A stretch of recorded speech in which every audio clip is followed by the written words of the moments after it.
Welcome to Brother Home. Kali ini ada tamu spesial yang datang. Abang mau nanya-nanya nih. Beliau itu adalah Presiden Xavier Mark Borneo. Xavier Mark Indonesia, Pak. sorry, ulangi. Tenang aja, santai.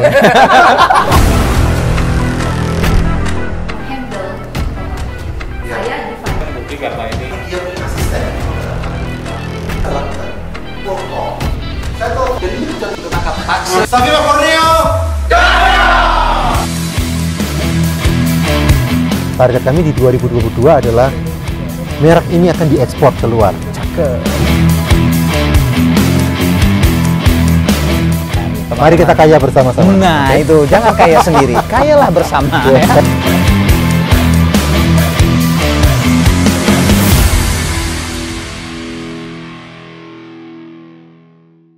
Assalamualaikum warahmatullahi wabarakatuh. Jumpa lagi di Brother Home atau Rumah Abang. Ini bukan rumah sembarang, harga cocok langsung di Pinang. Oke, kali ini kita akan melakukan podcast ya. Podcastnya sangat spesial sekali malam ini ya. Malam ini saya berjumpa langsung dengan ownernya Xavier Mark Indonesia, Mr. Presiden Daniel Sunyoto. Yes. Apa kabar, Pak? Akhirnya kita ketemu. Iya, ini biasanya kami ini komunikasinya hanya lewat Zoom. Nah, karena kan Xavier Mark sering ngadain ini, Pak ya. Betul. Pertemuan itu segala macam itu lewat Zoom. Nah, akhirnya Pak Daniel nih datang berkunjung ke Pontianak dan ini momen yang tidak bisa saya lewatkan. Langsung saya booking Pak Daniel nih untuk podcast di Rumah Abang. Nah, Pak, kita ngobrol santai lah, Pak ya, malam hari ini, Pak ya. Bapak datang kapan, Pak, nih di Pontianak? Ini baru mendarat. Baru mendarat, baru Pak, aja, ya? baru sejam yang lalu. Baru 3 jam yang lalu, saya telepon Presiden Xavier Mark Borneo-nya, Pak Kun, tolong Pak Danielnya tolong di booking ya, minta waktu buat nanya-nanya. Nah, Pak Daniel, Ya. kan saya ini kan juga Xavier Mark Borneo nih, Pak ya. Yes. Dari cabang dari Xavier Mark Indonesia, Pak ya. Pastilah mungkin ada teman-teman yang mungkin belum tahu Xavier Mark Indonesia tuh apa sih. Nah, cuman sebelum nyampe ke ngobrol ke situ, saya mau tahu dulu nih background Bapak nih gimana sih, Pak, bisa sampai ke jenjang ini gitu kan. Wah. Nah, Ntar panjang vlognya ini. Nggak apa-apa. Singkat aja, Pak. Singkat, padat, jelas dan kawan-kawan bisa mengerti nih, Pak. Nah. Oke. Gimana, Jadi Pak? cerita soal saya dulu berarti kan ya? Cerita Bapak dulu, Pak. Saya sih di dunia properti udah sejak tahun 96. 96 berarti hari ini dunia properti ini udah 26 tahun saya jalanin kurang lebih. Tahun. Iya kan? Gila. Dan memang sejak saya baru mau lulus kuliah semester akhir udah jadi agen properti. Oh, berarti Bapak kuliah nyambi juga jadi agen ya? Nyambi. Itu pada saat skripsi tahun-tahun terakhir itu nyambi jadi agen properti waktu itu. Itu bisa jadi agen itu karena terpaksa atau karena memang pilihan Bapak atau passion Bapak atau gimana sih, Pak? Cerita. Awalnya saya nggak kepingin jadi agen awalnya. Oh gitu. Jadi awalnya dulu seperti anak-anak mahasiswa yang lain, kita pinginnya idealis yang lagi ngetren. Kita pengen buka kafe lah, kita kepingin wira swasta inilah dan begitu, ya kan. Dan saya udah menjalani semua. Saya pernah buka usaha jualan beras karungan, pernah kirim-kirim beras, ngangkat-ngangkat sendiri pakai karung, pernah. Gila ya. Buka kursus buat anak-anak sekolah, pernah. Bikin kafe malam-malam jam 2 jam 3 pagi baru selesai, pernah. Itu udah pernah saya lewatin. Ya. Berarti di zaman kuliah itu Bapak tuh udah berpikir gimana saya bisa mandiri dan cari duit gitu ya? Yes. Mau nggak mau. Mau nggak mau. Karena emang didikan orang tua seperti itu. Oh, ini jarang nih anak mahasiswa nih yang sekarang nih boleh dicontoh nih Pak Daniel nih. Jadi udah berpikir kuliah itu udah berpikir gimana mikirkan masa depan, gimana bisa menghasilkan. Ya. Nah, jadi akhirnya masuklah ke agen, Pak ya. Setelah ngerjain beras, ngerjain kursus, kemudian pernah buka kafe. Pernah ngerjain multi level juga waktu itu, ya kan. Udah pokoknya segala macam kerjaan pernah dilewatin. Akhirnya tahun 96 itu kebetulan ibu saya, mami saya Bu Chandra, ya founder dari Xavier Mark. Beliau baru terjun di properti 4 tahun dan ternyata 4 tahun itu beliau juara nasional. Waktu itu di brand yang lain. Brand lain, Pak ya. Terus dia bilang, lu daripada jual beras untungnya dikit, ya kan. dibayar les-lesan cuma beberapa ratus ribu sebulan. Kemudian lu kerjain multi level juga untung nggak seberapa. Kenapa nggak jual properti aja, duitnya gede? Oh. Seperti itu. Terus saya bilang, tapi kan bisnis properti kan bisnisnya ibu-ibu ya waktu itu ya. Terus enggak kok, coba dulu aja, yang penting kan duitnya bagus. Yaudah akhirnya saya coba. Dan Seperti itu. berapa lama tuh Pak Bapak bisa menjual 1 unit rumah tuh Pak? Tahun pertama itu masih agak setengah-setengah. Tahun 96 itu. Jadi pada saat masuk, karena mungkin saya juga lagi skripsi tahun terakhir, jadi saya nggak betul-betul fokus. Waktu itu memang prestasi nggak terlalu bagus. Oke. Nah, 97 tahun berikutnya itu betul-betul saya fokus. Saya fight. Kenapa? Waktu itu saya baru wisuda. Nah, orang tua saya bilang seperti ini waktu itu. Pokoknya setelah kamu wisuda, tugas ayah ibu udah selesai. Kita tidak akan biayain kamu lagi.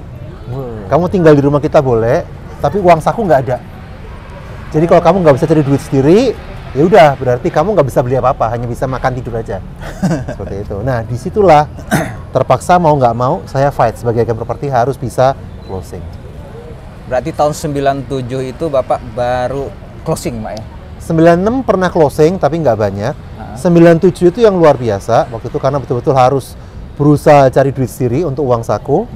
Nah, tapi hasilnya oke, karena 97 itu akhirnya 98 awal tahunnya saya di posisi top 25 nasional se-Indonesia waktu itu. Saking niatnya waktu itu, karena butuh duit. Butuh duit saku ceritanya. Karena kebutuhan itulah Pak, Karena itu kebutuhan. karena kepepet itulah, jadi akhirnya Yes. tuh fokus gitu Pak, jadinya fokus. Betul. Itu boleh tahu nggak Pak, berapa unit sih Pak yang Bapak jual waktu itu? Kalau unitnya saya nggak ingat terus ingat terang, ya? karena itu udah 20 tahun yang lalu. Oh iya. Saya sih nggak ingat, cuman Tapi itu rumah atau apartemen? Nah, kan belum tahu nih Pak Daniel ini tinggalnya di Surabaya ya, Ya. bukan di Pontianak, Ya. Surabaya. Nah, apa itu Pak? saya memfokuskan diri saya untuk berjualan rumah tinggal. Oh. Dan fokus saya waktu itu memang jualannya adalah rumah tinggal yang menengah dan high end. Jadi menengah ke atas. Menengah ke atas. Berarti tipe-tipe 100, tipe-tipe gitu ya Pak? Waktu Gimana sih, itu kebanyakan yang saya pegang adalah harga-harga kurang lebih 1M atau ke atas. Pak? Oh. Waktu itu. Dan memang saya banyak memfokuskan diri saya ke target-target area kawasan-kawasan yang premium. Gitu. Jadi saya udah mainnya di daerah-daerah itu.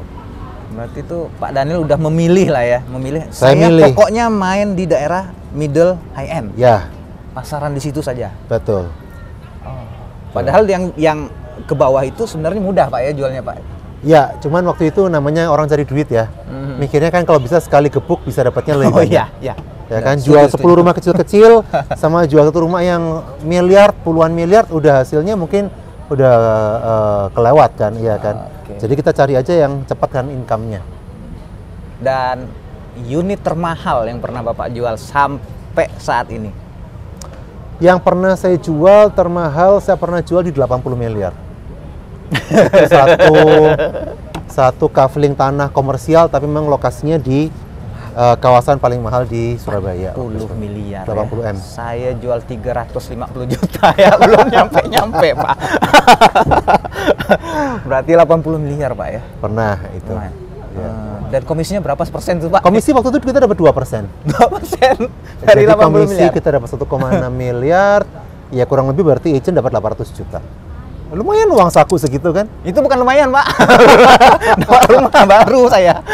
Kalau kayak saya gitu. jualan beras itu nggak tahu saya harus ngangkut berapa karung beras baru bisa dapat duit segitu kan begitu. Nah, kalau untuk tips tuh Pak biar bisa dapat closingan sebesar itu dan dapat listingan sebesar itu, apa sih Pak rahasianya? Sebenarnya saya pikir nggak ada satu proses pun yang mudah. Semuanya pasti kita akan mulai dari nol. Apalagi pada saat saya mulai, background saya cuma mahasiswa. Saya nggak punya background pekerjaan official karena yang lain cuma pekerjaan coba-coba tadi kan. Ya. Nah, tapi waktu itu yang saya tahu adalah fokus.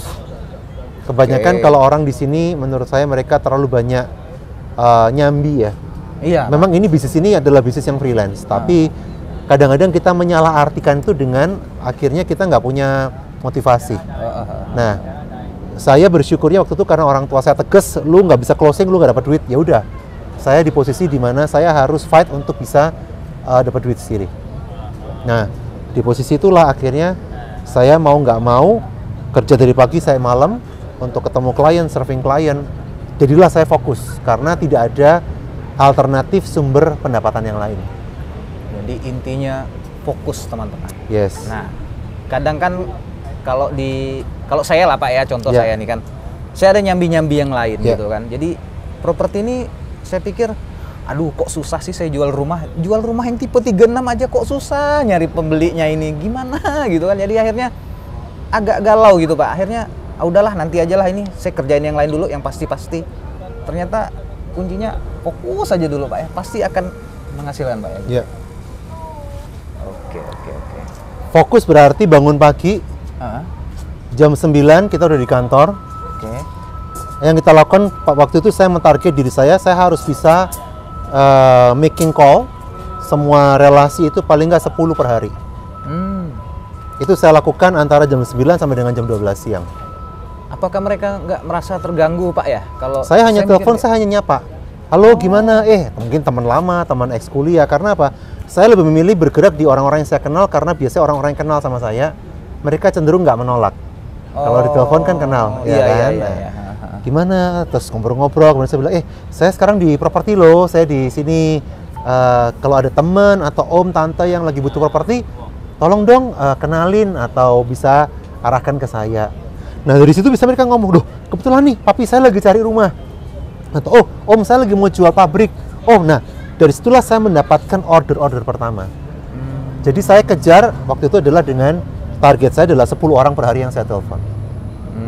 Seperti itu. Nanti siang jam 12 siang makan siang. Setelah makan siang saya udah nggak kembali ke kantor. Apa yang saya lakukan? Saya mentarget diri saya harus selepas kartu nama ini 10 kartu nama sehari. Berarti saya harus mencari kenalan baru. Prospecting. Saya bisa melepas 10 kartu nama sehari untuk saya bisa dapat klien. Nah itu sudah menjadi kebiasaan setiap hari. Selama puluhan tahun. Pak ya. Berarti apalagi di zaman sekarang Pak ya, lebih dipermudah, ada WhatsApp, ada Telegram. Hari ini lebih gampang. Karena apa? Karena hari ini kita mau jangkau orang nggak usah jauh-jauh. Yang penting kita tahu sosial medianya aja, kita udah bisa jangkau dia. Iya ya. Kalau dulu kita harus ngejar-ngejar, kita harus ketemu, semuanya harus serba tatap muka dan sebagainya. Hari ini nggak perlu, semuanya lebih gampang. Dan pilihan media kita banyak banget. Ya. Nah itu teman-teman ya, kita nih dipermudah di zaman sekarang nih. Yes. Harusnya bisa lebih fokus lagi daripada ini. Harusnya gitu bisa. Nah setelah Bapak merasa apa ya, mungkin ada nggak Pak titik jenuh Pak nih Pak? Udah sering closing gitu, akhirnya kok gini-gini aja sih kerjaannya. Jadi ada nggak sih Pak perasaan seperti itu gitu kan? Jadi gimana? Dulu saya pada saat saya jualan, saya suka jualan karena dapat duitnya, komisinya gede. Saya pertama kali keluar negeri yang agak jauh ya. Pertama kali saya ke Eropa, saya bayar sendiri. Wow. With my own money. Pertama kali saya berangkat ke US, saya bayar sendiri. Sendiri ya. Saya tahu harga tiketnya, saya beli tiket 1.500 US di sana karena saya mau ikut satu conference, satu brand yang lama. Itu pun harus ngirit. Saya masih ingat uang sakunya waktu itu saya keluarkan dari tabungan 1.000 US untuk selama 1 bulan. 1.000 US. Ya kan, saya masih ingat semua karena bayar. Kalau kita bayar sendiri kita pasti ingat angkanya. 1.000 US. Seperti itu. Nah, mobil pertama saya beli sendiri. Rumah pertama saya beli sendiri. Nah, kalau menurut saya, kalau kita ini punya target-target yang mau dicapai, kita kepingin dapat ini. Saya ini soalnya banyak kepinginnya. Kepingin ini, kepingin itu, makanya saya butuh duit. Nah, paling enak itu kerja dengan orang yang seperti itu. Paling sulit itu kerja dengan orang yang nggak butuh duit. Ya, susah sekali. Harus disuruh-suruh dan sebagainya, nggak bisa fokus. Nah, kenapa saya fokus? Saya ini banyak kebutuhannya. Kepingin keluar negeri, kepingin beli mobil baru, kepingin punya rumah lagi, kepingin beli apartemen, karena banyak keinginannya, akhirnya makanya cari duit terus. Oke. Seperti itu. Oh, gitu. Nah, akhirnya kepikiran lah Pak ya, bikin suatu brand. Ya. Buatan anak negeri, ya. Namanya nasional ya kita bilang ya. Yes. Nasional. Sapir Mart Indonesia, ya. Pak ya. Nah, yes.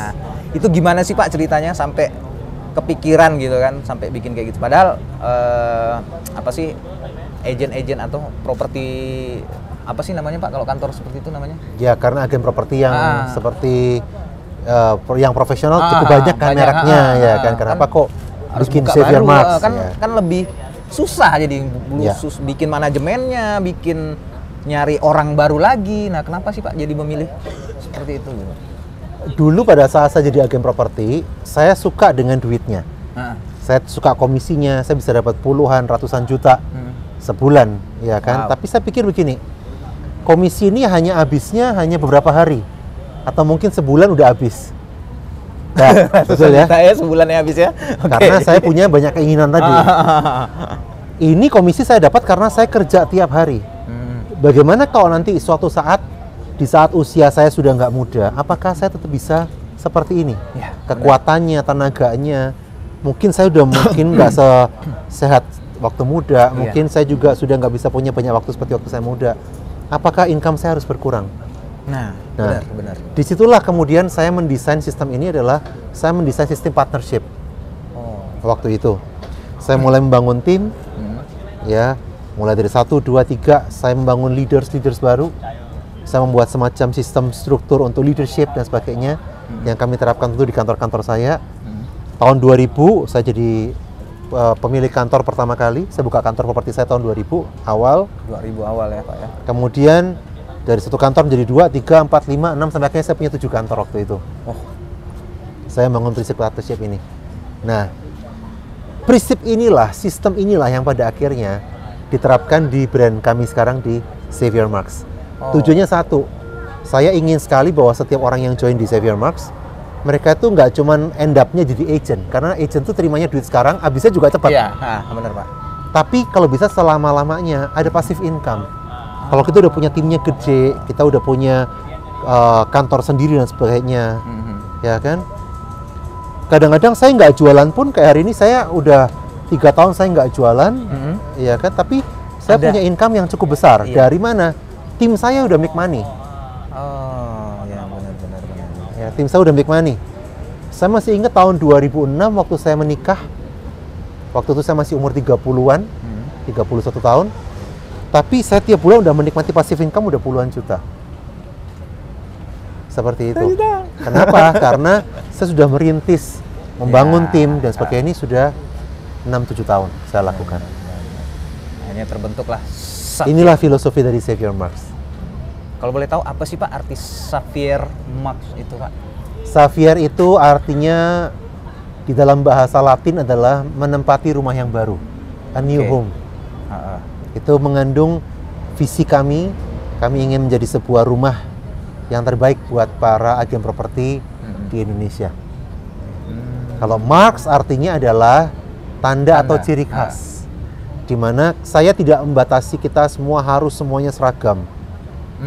Tapi kita semua punya satu ciri khas, kita punya logo X yang keren, dan kita punya training yang membekali kita. Saya harap di sini kita tetap bisa berkreasi dengan inovatif, tetapi kita punya ciri khas yang sama. Ya, apakah itu adalah skill kita, knowledge kita, attitude kita. Dari situlah nanti orang bisa tahu bahwa oh, orang ini kayaknya dari Xavier Marks. Nice sekali. Berarti itu butuh riset, butuh pengalaman yang Bapak akhirnya dapatlah sistem Xavier Marks ini Pak ya. 20 tahun perjalanan dari sistem ini yang pada akhirnya bisa dikembangkan di dalam sebuah brand sendiri yang namanya Xavier Marks. Ya, keren. Itulah justru seperti kenapa itu Pak. Jadi akhirnya saya tuh jatuh cinta untuk masuk ke dunia properti ya ke Xavier Marks ya Pak. Jadi memilihnya ke situ karena jujur di sini fleksibel waktunya, asik dunia kerjanya, terus sistemnya tuh sehat Pak, saya lihat di sini, kan? Jadi kalau ada jenjang-jenjang karir juga gitu, jadi nggak mentok hanya ngejar komisi terus di sini ternyata ada jenjang terakhir kalau nggak salah bisa bikin perusahaan Pak. Setiap agent yang memang mereka qualified, pada akhirnya mereka bisa kita orbitkan untuk menjadi pemilik kantor sendiri. Nah itu berpartner dengan kami dan juga dengan leadernya dia yang lama. Nah, kami mengembangkan konsep partnership ini supaya sampai kapanpun tetap kita sebagai partner. Tetapi bayangkan bahwa Kalau dulu awalnya Anda hanya mulai sebagai marketing, Hmm.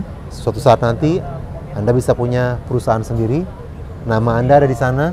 Oh. Waktu Anda nanti pensiun bisa diwariskan kepada anak-anak Anda, ya kan? Saya rasa kalau anak-anak diwarisin utang mungkin keberatan, kalau diwarisin perusahaan yang menghasilkan uang pasti nggak ada yang Ya, menolak Pak ya. Nggak ada Pasti yang senang lah menolak. Pak ya. Iya.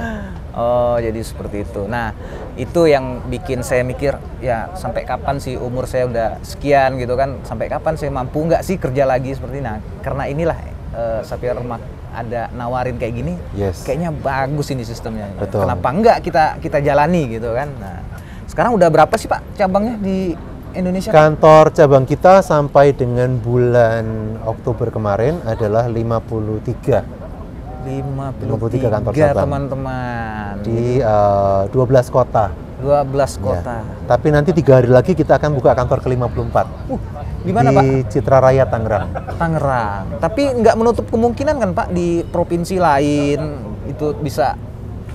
Tentu ini? kita akan terus ekspansi, Heeh. tapi karena emang konsep kita ini adalah partnership, alias kita ini membangun kemitraan untuk bekerja sama dan menemukan sebuah mitra yang tepat itu pasti perlu waktu. Oh. Nggak bisa kita gegabah karena konsep kita bukan jualan franchise seperti brand yang lainnya. Kita betul-betul konsepnya adalah berpartner. Di Berarti itulah saya pikir kita harus franchise cari. nih Pak, bukan franchise Pak ya? Ini. Kami bukan franchise karena memang kami tidak jual lepas lisensi kami. Heeh. Setiap dari mereka yang memang tertarik bergabung dengan kami untuk membuka kantor Sapir Max, mereka harus cocok-cocokan dengan kami secara visinya, secara misinya, sehingga akhirnya menjadi partnership di dalam perusahaan, memiliki bersama dan mengelola bersama. Cakep. Seperti itu. Itu baru bisnis kawan-kawan, Ya. saling menguntungkan Pak ya. Dan ada trust di situ Pak ya, karena kuncinya tuh trust. Kalau trust udah ada, pasti jalannya lancar biasanya Pak ya. Betul, karena ya itu tadi saya bilang kalau cocok-cocokan, pada saat kita bertemu dan kemudian kita merasa nggak serk dengan calon partnernya, kita juga nggak akan paksakan. Kita lebih memilih untuk nggak akan melanjutkan. Oh gitu. Karena buat kita partnership ini adalah sesuatu yang jangka panjang. Dan target ke depan dari Sapir Max setelah 54 tadi Pak ya? Ya, 54 cabang. Itu apa Pak? Apakah akan ada ekspansi sampai ke luar negeri? target kami sebenarnya di 2022, kalau biasanya selama ini Indonesia ini jagoan import merek luar masuk ke sini. Target kami di 2022 adalah merek ini akan diekspor keluar. Cakep. Itu yang menjadi target kami. Ya. Dan kami sudah melakukan banyak persiapan di berbagai hal untuk mempersiapkan hal itu. Target kedua adalah tentunya sebelum 2022 ini maksimal kita sudah bisa mencapai angka 100 kantor cabang. Amin. Itu yang Amin, menjadi amin. target kami. Ya. Jadi cita-citanya tuh udah terukur Pak ya, udah terukur. Ya. Tapi gimana Pak setelah Bapak menjalani bikin perusahaan yang bercabang-cabang ini banyak, pusing nggak sih Pak? Saya ngelihatnya aja, kok Bapak nih kayaknya anteng aja gitu kan, santai, keliling sana sini, masih sempat lagi ngasih training ke kawan-kawan yang baru masuk gitu. Ya. Gimana sih Pak? Ya, saya rasa semua pekerjaan pasti ada bebannya sendiri-sendiri. Ya kan? Dan hari ini apakah dengan kantor bertambah banyak, masalahnya juga kompleks pasti. Tapi buat saya begini, selama memang bisnis ini menghasilkan, setiap masalah yang timbul adalah a good problem. Oh, Ya kan? Karena ini bisnis yang menghasilkan keuntungan. Tapi kalau kita mengerjakan sesuatu nggak ada duitnya, bad problem. Udah nggak ada duitnya, banyak masalahnya lagi. Ya kan? iya. So far selama memang peluang bisnis ini bagus, masalah timbul itu di mana-mana. Yang penting bagaimana potensi bisnis ini bisa terus-menerus mendatangkan keuntungan buat kita. Setuju. Berarti jangan memandang suatu masalah itu hambatan, Pak ya. Yes. Kita pelajari, siapa tahu di situ kita temukan sebuah peluang. Benar, Pak ya? Betul sekali. Ini asik. Oke, Pak. Nah, Sapir Max Indonesia ini kan hanya properti. Ya. Apa nggak kepikiran, Pak, bikin bidang lain gitu? Ada nggak Oh, sih, iya, Pak? iya. Nah, saya lihat kan kadang di Tokopedia atau di mana itu ada jual baju, ada jual parfum. Lah, saya bilang, ini kan properti, kok jual baju dan parfum juga, ada dasi juga gitu. Gimana sih, Pak? Sebetulnya produk-produk yang kami pasarkan melalui Tokopedia yang semuanya adalah brand X-Mark atau Xavier Marks, itu hanyalah produk penunjang untuk membantu teman-teman membranding dirinya dengan lebih baik. Oh, gitu. Saya tahu bahwa setiap agen properti profesional itu mereka pada saat ketemu dengan customer mereka perlu menampilkan brandnya. Nah, bagaimana mereka bisa menampilkan brandnya dengan gaya yang kekinian, itu yang kami coba bantu, fasilitasi. Makanya mungkin di sana melihat ada begitu banyak pilihan style dan sebagainya. Nah, itu sebenarnya itu adalah supporting item aja. Oh, supporting. Tapi nggak fokus ke sana gitu, Tapi Pak, nggak ya? fokus ke sana karena core bisnis tetap di agen properti. Tetapi sebetulnya brand Xavier Marks ini sudah kami patenkan ke 4 bidang yang lain.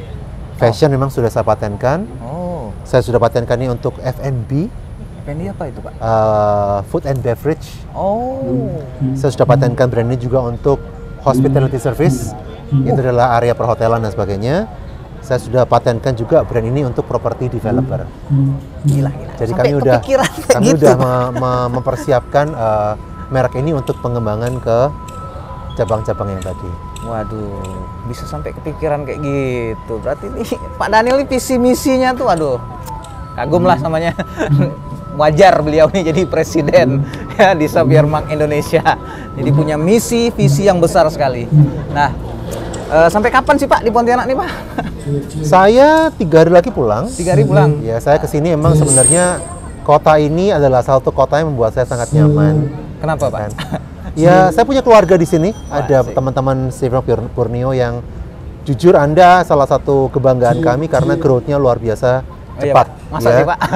Kantor X-Mark Borneo ini saya harus mengakui bahwa salah satu kantor yang growth-nya luar biasa. Jadi ini menjadi salah satu yang kami prioritaskan. Kedua, memang kota ini potensinya memang bagus sekali. Saya melihat pertumbuhan omsetnya yang Anda waktu itu setahu saya baru opening kantor baru 1 bulan, ternyata udah top of the month di bulan berikutnya. Benar, Pak. Nah, saya melihat begini, ini aja baru dengan leader-leadernya aja. Bagaimana nanti kalau timnya berkembang besar, jadi potensinya akan semakin luar biasa. Amin. Dan ketiga emang kota ini nyaman sih. Nyaman Pak ya? Baik makanannya dan apapun yang ada di dalamnya. Sering-sering ngapain ke sini. Berarti nanti ada ke Singkawang Pak ya? Nah, Singkawang itu salah satu inilah kebanggaan kota Pontianak atau Provinsi Kalimantan Barat. Nanti Bapak lihatlah Singkawang seperti apa. Dijamin pasti bakal balik lagi ke sini. Amin. Oke Pak, senang sekali bicara dengan Pak Daniel dan suatu kehormatan saya bisa berjumpa langsung dengan Pak Daniel. Nah, mungkin teman-teman yang mungkin belum berjumpa dengan Pak Daniel nih Pak, boleh dong Pak kasih pesan-pesan buat agen-agen Xavier Marks yang ada di seluruh Indonesia, mungkin apa Pak, motivasi atau wejangan atau apa Pak, atau komisi mungkin. Gimana Pak, coba Pak. Oke, teman-teman Xavier Marks, terutama ini salam saya spesial buat teman-teman di X-Mark Borneo ya. Anda punya leader yang sangat luar biasa. Executive President, Vice President, dan semua managing supporter Anda semua hebat-hebat dan mereka punya pengalaman yang lebih dari cukup untuk menolong kalian. Kalau kalian merasakan bahwa bisnis ini kok kayaknya sulit ya, kayaknya kok mau closing satu aja kayaknya kok susah dan sebagainya, Anda harus tahu bahwa semua jawabannya itu ada di leader Anda. Jadi satu kesalahan besar adalah kalau Anda merasa malu, kalau Anda gagal, kalau Anda merasa malu, kalau Anda belum berhasil. Tanggalkan semuanya itu, terus bangun komunikasi yang intens dengan para leader Anda. Sekecil apapun kendala harus cepat dikomunikasikan, semua jawabannya itu akan teratasi dengan lebih cepat. Menurut saya itu. Dan kedua, jangan pernah main-main dengan nyemplung di sini cuman sebatas mata kaki atau sebatas dengkul. Kalau mau nyemplung sekalian, seriusin karena duitnya luar biasa. Itu aja. Itu Pak. Oke. Gimana teman-teman Xavier Marks Borneo? Udah dapat sedikit pencerahan kan dari podcast kita pada malam hari ini?